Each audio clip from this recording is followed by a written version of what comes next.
celebrating that feast day this coming Sunday comes from the Greek word epiphania, which can mean several things in the Greek language if we translate it into English. So commonly it means an appearance or a glorious display, manifestation, revelation, shining, or giving light. For Christians, Epiphany is the celebration of the Son of God being manifest to the whole world, not just to the Jews, but to the whole world. Because whoever these three magi were, they represented different nations in Matthew's Gospel. Now, most of us are familiar with the first Epiphany, which is the appearance of the Magi to Jesus, Mary, and Joseph at their home in Bethlehem.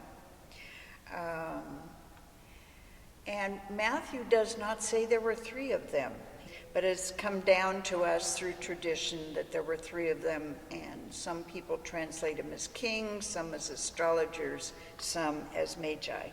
One of the things we need to know is that when in the ancient Oriental culture, when a ruler made a state visit, it was full of pomp and circumstance, and he would host a big party and would bring gifts when he came.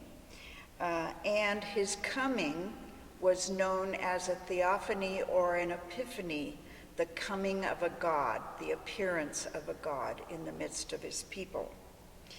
Another association with a ruler in the ancient world is he often paid for elaborate marriage ceremonies of those in his court.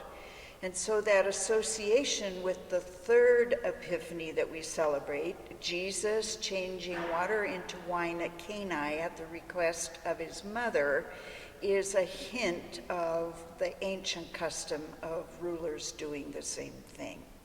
Okay.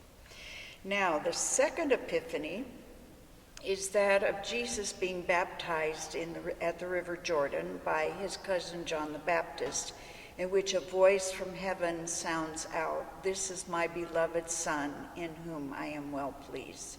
So with the three Epiphanies, for the first 3 Sundays after the Feast of the Holy Family, are the visitation of the three Magi, the baptism at the River Jordan, and the feast, marriage feast at Cana.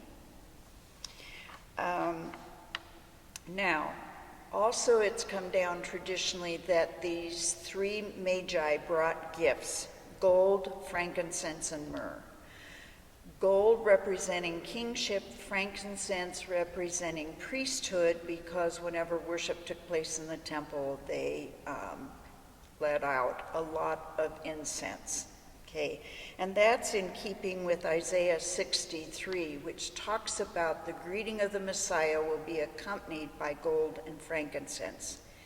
The reference to myrrh is Matthew's way of saying that at the end of his gospel, when Jesus undergoes his passion, they mixed wine, bitter wine, with myrrh, which made it even more bitter, as representative of his suffering.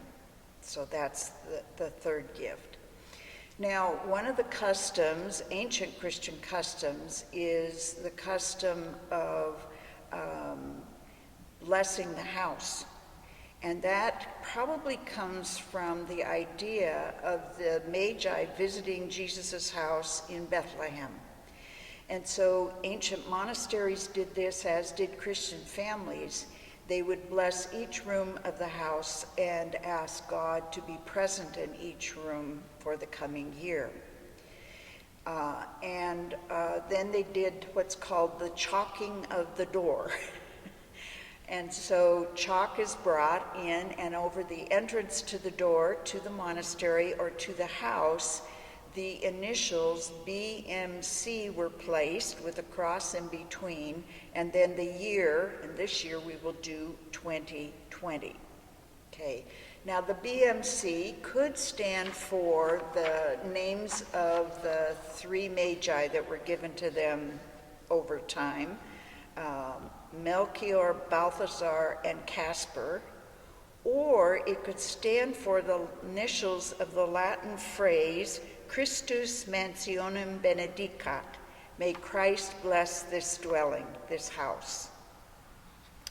And so the chalking of the door is in remembrance of the passage in Exodus 12:7, when the Israelites are about to leave Egypt. They brush the lintels of their house with blood so that the angel of death would pass by and they would be safe and at peace. So that custom comes from hearkening back to the Exodus passage.